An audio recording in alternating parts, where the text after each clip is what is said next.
White hat hackers have come up with a new, unorthodox way of unmasking internet creepers. Also in your hacking news roundup, evil twin Wi-Fi attacks have been detected on flights, and cyber bad guys capitalized on a strange problem with a recent Windows update. But first, this is interesting. Security researchers have unmasked thousands of pedos using infostealer malware. This kind of malware is super common. It might come as a hidden surprise in pirated software, or maybe in a phishing email. Once infected, your computer pops up on the cybercriminal's dashboard and the info stealing begins. The malware extracts your safe passwords, crypto wallets, credit card details, autofill data, browser cookies, and a hell of a lot more. Essentially anything and everything that might have some value. These infostealer logs, as they're called, are then often bundled up and sold in bulk on dark web marketplaces, forums, and Telegram groups where other cybercriminals can buy and manually sift through the stolen data for anything that might look juicy. This is where the cybersecurity company Recorded Future comes in. They operate a service called Identity Intelligence. It's aimed at corporations, and it essentially monitors infostealer logs posted on the dark web for instances of credentials relating to the client company, so the company can then nullify the creds before some cybercriminal comes along and tries to make use of them. Recorded Future doesn't say exactly where they get these infostealer logs from, other than to say a vast range of open source, dark web, and technical sources. But this is where the genius comes in. As we've established, infostealer malware scoops up saved passwords. And who else uses saved passwords? Pedos. The idea is that many of these creepers are not only perverted, but also very, very lazy, and hit the save password button when logging into their favourite dark web CSAM site. As such, those passwords are scooped up by infostealers just like any other passwords. This gave the researchers over at Recorded Future an idea, and they've queried their database of 25 billion credentials to find any records added within the last 2 years, which corresponds to known CSAM onion sites. And they've just published research in which they managed to identify 3,300 of these pedos. And whilst Tor might do a pretty good job of hiding these guys' identities, it really doesn't matter when in the infostealer log, right next to their CSAM site login, is their Facebook account.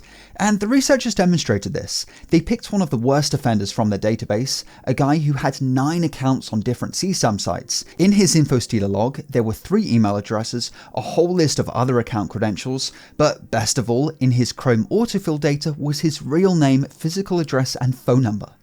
In this case though, the researchers were too late, because using OSINT, the researchers discovered that the creeper had already died, with his obituary apparently saying the guy was an active volunteer at a children's hospital. The researchers did a deep dive on 2 other individuals, and just like before, uncovering their true identities using the information in the logs was super simple.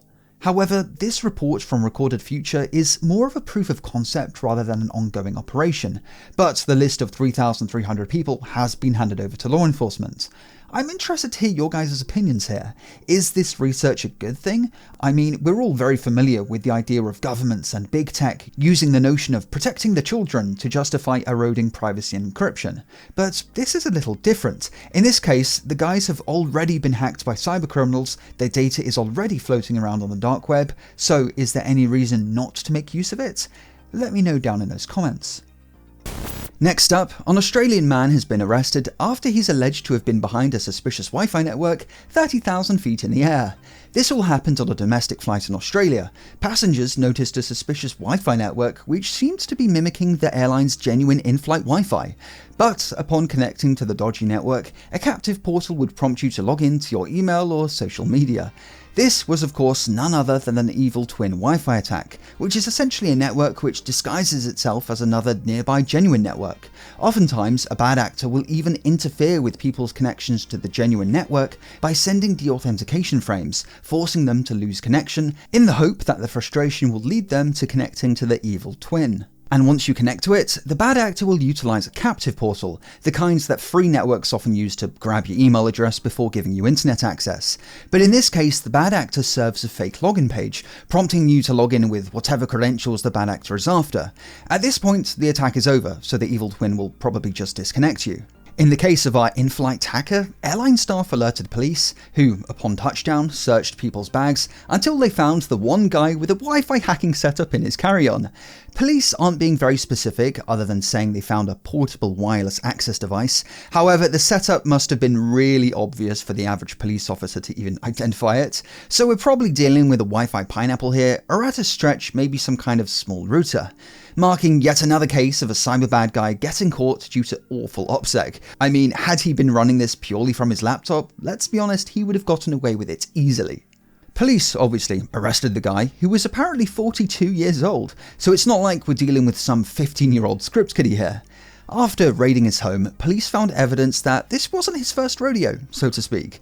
Investigators identified evil twin activity at airports in Perth, Melbourne and Adelaide, on domestic flights, and even apparently at the offices of the guy's previous employer. It's not clear exactly why he was fishing for credentials and if he even used any of them, but regardless, he's now facing an array of charges which could land him in prison for a good few years.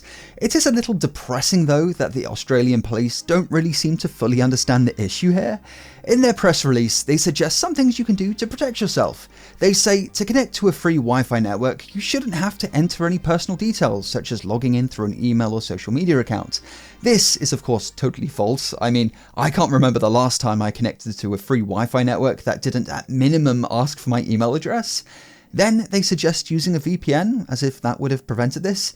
To be clear, if there's any confusion, no matter what VPN or how many layers of Tor you're hiding behind, nothing can prevent you from being phished and willingly giving your credentials directly to a bad actor. Hackers have been caught taking advantage of a unique problem with a recent Windows update. There's a bit of a story behind this one. It all began back in January when Microsoft released a fix for a vulnerability in BitLocker which could have allowed hackers to grab your encrypted files. The fix came in the form of a Windows update, but many users reported the update was failing for some reason. In fact, the update was destined to fail, because the fix here is meant to be applied to your recovery partition, which by default is only 500 megs or so in size, which is just way too small to accommodate the new update. So users were just given an error code and told to go Google it and figure it out yourself. Problem was, this is just some generic error code that means update failed for some reason, so it's impossible to find anything related to the specific problem. Users were meant to be served this error code, which is a lot more specific and leads you to an actual solution. But as a result of Microsoft's mistake, tons of people took to the interwebs confused, and understandably so. Microsoft did eventually get to the bottom of this and released a fix for their failed fix. But this new fix didn't come in the form of another Windows update, but rather you had to head over to Microsoft's support site and follow a list of commands to resize your recovery partition. For seasoned users, this might only be a minor inconvenience that you'd grumble about on Reddit or something, but for the average user, this was an absolute mess. Microsoft did eventually realize this and released a PowerShell script to do the dirty work for you, but even then, for the average user who's probably never even heard of PowerShell, this caused a lot of confusion. Confusion which cybercriminals sensed an opportunity in. I mean, who wants to spend an afternoon trying to make sense of Microsoft support documentation when you can just watch a YouTube video instead? Researchers at Essentire discovered an array of videos and websites pushing PowerShell scripts which were totally malicious. Instead of resizing the recovery partition, these scripts would instead download Vidar Stealer onto the unwitting victim's computer.